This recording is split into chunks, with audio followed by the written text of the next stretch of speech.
안녕하세요. 9월 29일 매일 성경 함께 나누겠습니다.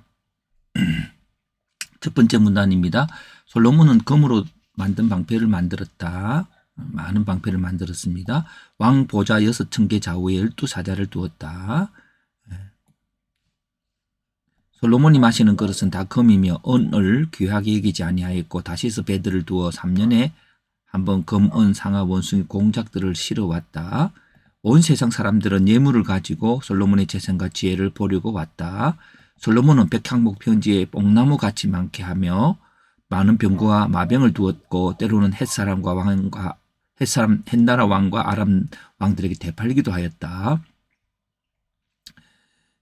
재물과 문화가 있습니다. 큰 방패는 200개, 작은 방패는 300개, 은도 많게, 백향목도 많게, 좌우에 12가의 형상, 이렇게, 그리고 병거들도 많았습니다. 마병들도 많았습니다. 이런 것들이 솔로몬의 영광이고, 영광에 대한 반응들은 솔로몬을 보기 위해서 많은 사람들이 예물을 가지고 왔습니다.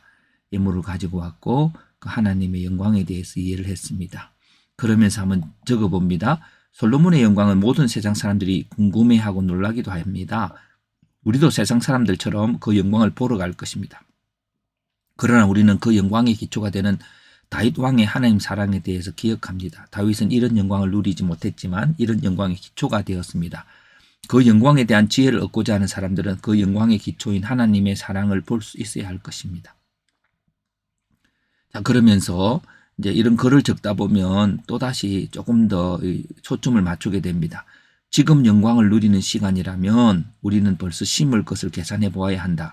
왜냐하면 지금 이 영광은 과거의 심음으로부터 오기 때문이다. 십자가와 부활, 고난과 영광은 시간의 간격을 두고 일어나기 때문이다. 라는 글을 한번 적어보면서 영광을 위한 지혜라는 제목으로 한번 더 패턴해 봅니다. 지혜의 내용은 하나님의 사랑이죠. 공의를 행하면 왕위가 이어지고 지혜를 얻는 시기는 다윗의 아들 솔로몬이 지혜로 인한 영광을 얻는 시기가 솔로몬 때지요. 그러면은 그리고 지혜를 위한 하나님의 약속은 다윗으로부터 나옵니다. 그래서 영광을 지속하는 방법은 시분과 구도의 시간적 차이에 대한 이해를 통해서 그렇습니다.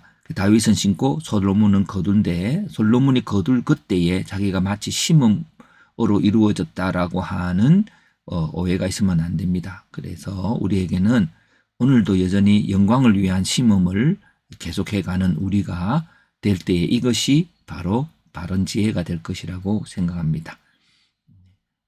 솔로몬의 영광이 너무 화려하고 특별히 이 금으로 만든 방패를 자랑하지만 바로 그다음 솔로몬 그다음 그 왕이 되는 그때에 이 방패가 다 한꺼번에 빼앗겨지는 그런 것들을 슬픈 사연을 읽게 되고 내일의 영광을 위해서 끊임없는 심음, 하나님의 공의를 심음을 거두는 심음을 이루어가는 우리가 되었으면 좋겠습니다.